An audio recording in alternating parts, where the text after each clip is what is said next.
Ustaz. Hadir. Oke, baik. Alhamdulillah semuanya hadir. Hari ini kita akan belajar ilmu pengetahuan alam dengan materi makhluk hidup dan lingkungan. Baik, Pak. Anak-anak, coba kalian perhatikan keadaan di sekitar sekolah kita. Di halaman ada pohon, ada rumput, bunga, kupu-kupu, burung, tanah, udara, dan sinar matahari. Menurut kalian, apakah semuanya termasuk makhluk hidup? Tidak, Pak. Betul sekali, ada yang termasuk makhluk hidup dan ada yang bukan makhluk hidup.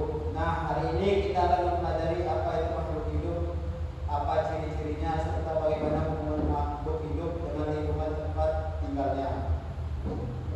Sebelumnya, Bapak menjelaskan, coba kalian pikirkan terlebih dahulu, apakah manusia termasuk makhluk hidup? Termasuk, Pak. Bagus. Kalau misalnya hewan, Termasuk, Pak. jawabannya kurang tepat. Kalau hewan, jelas tidak. Oh, gitu. Bisa jadi tidak, bisa jadi makhluk hidup, tapi lebih tepatnya makhluk hidup juga, seperti manusia juga. Makhluk hidup adalah semua makhluk yang memiliki ciri-ciri kehidupan manusia. Hewan dan tumbuhan termasuk makhluk hidup karena memiliki berbagai ciri kehidupan. Sedangkan meja, kursi, batu, dan tembok bukan termasuk makhluk hidup karena tidak memiliki ciri-ciri kehidupan. Ciri pertama adalah bernapas. Anak-anak, setiap makhluk hidup bernapas. Bernapas adalah kegiatan menghirup oksigen dan mengeluarkan karbon dioksida. Manusia bernapas menggunakan paru-paru, ikan bernapas menggunakan Bisa. benar sekali. Menurut kalian, apakah tumbuhan juga bernapas? Tidak. Jawabannya betul sekali. Walaupun tumbuhan tidak memiliki paru-paru, tumbuhan tetap bernapas melalui bagian tertentunya yang terdapat pada daun dan batangnya. Ciri kedua yaitu memerlukan makanan dan minuman. Manusia membutuhkan makanan agar tubuh kita memiliki energi untuk beraktivitas. Jika tidak makan, tubuh akan menjadi lemas. Hewan juga membutuhkan makanan agar dapat bertahan hidup. Tumbuhan juga membutuhkan makanan, tetapi juga dapat membuat makanannya sendiri melalui proses fotosintesis dengan bantuan sinar matahari. Mengapa manusia membutuhkan makanan? Karena biar semangat kerja atau beraktivitas. Oke, jawabannya sangat baik. Ciri ketiga adalah bergerak. Manusia dapat berjalan, berlari, melompat, dan bergerak dari satu tempat ke tempat lain. Hewan juga dapat bergerak, burung terbang, ikan berenang, dan kucing berlari. Bagaimana dengan tumbuhan? Apakah tumbuhan bergerak? Bergerak. Benar sekali jawabannya. Walaupun gerakannya tidak terlihat jelas seperti manusia dan hewan, tumbuhan juga bergerak. Contohnya bunga matahari yang mengikuti arah datangnya cahaya matahari. Ciri keempat yaitu tumbuh dan berkembang. Kalian semua pasti pernah menjadi bayi, benar tidak? Benar. Kemudian tumbuh menjadi balita, Terus, Pak. anak-anak, dan sekarang sudah duduk di kelas 5 SD. Itu menunjukkan bahwa manusia mengalami pertumbuhan dari perkembangan. Paham? Pak. Begitu juga dengan hewan dan tumbuhan. Seekor ayam berasal dari telur, kemudian tumbuh menjadi anak ayam, lalu menjadi ayam dewasa. Tumbuhan berasal dari biji yang kemudian tumbuh menjadi tanaman besar. Apakah manusia mengalami pertumbuhan? Bisa mengalami pertumbuhan. Bagus, betul sekali. Ciri kelima adalah berkembang biak. Apa itu berkembang biak? Setiap makhluk hidup berkembang biak untuk mempertahankan jenisnya agar tidak punah. Manusia berkembang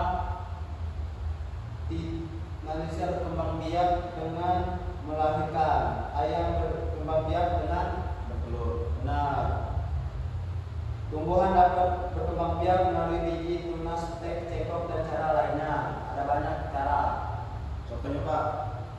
Contohnya yaitu tadi ada banyak. Mengapa makhluk hidup belum berkembang biak? Perlu. Mengapa makhluk hidup belum berkembang biak? Ayo.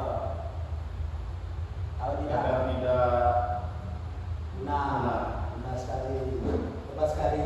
Ciri keenam adalah peka terhadap rangsang.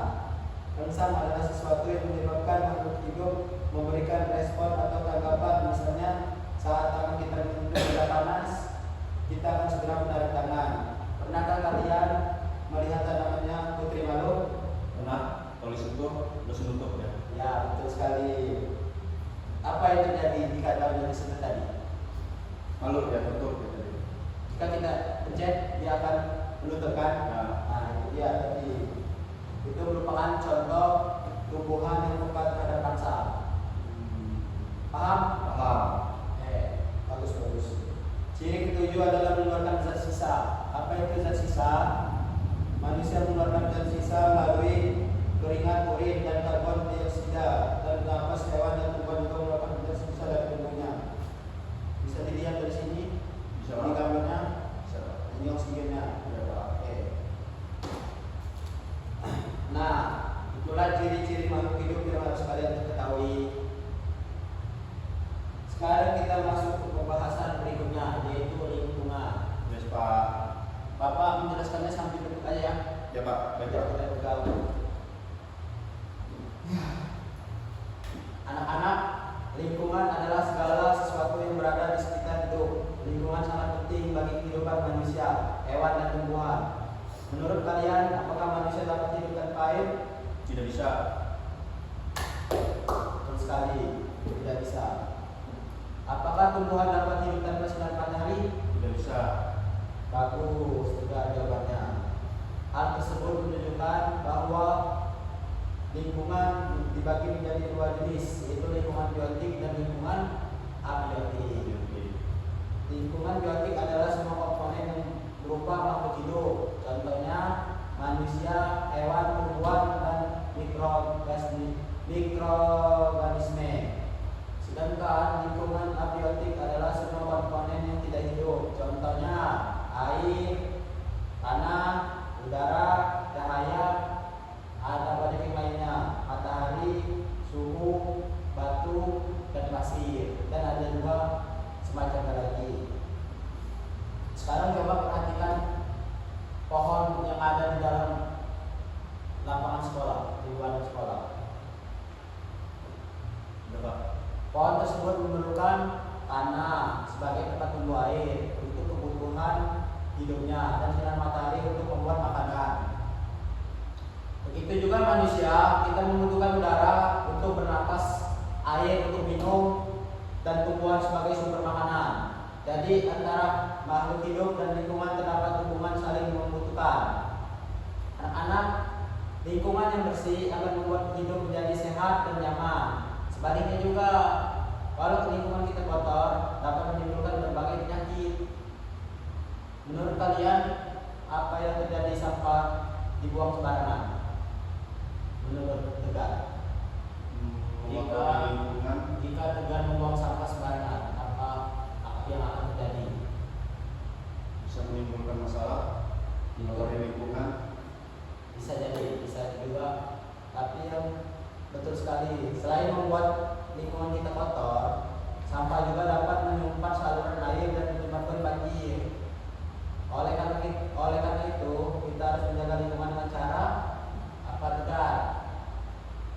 Bersihkan. Membuang sampah pada tempatnya, menjaga kebersihan, menghemat penggunaan air, menanam dan merawat tanaman, dan serta tidak merusak lingkungan. Sekarang Bapak ingin mengajak kalian menyimpulkan pelajaran hari ini. Apa yang dimaksud dengan makhluk hidup? Ada yang paham Tegar? Tegar bisa jawab? Hewan. Makhluk hidup. Apa yang dimaksud dengan lingkungan? Kalau lingkungan apa Gar? Kayak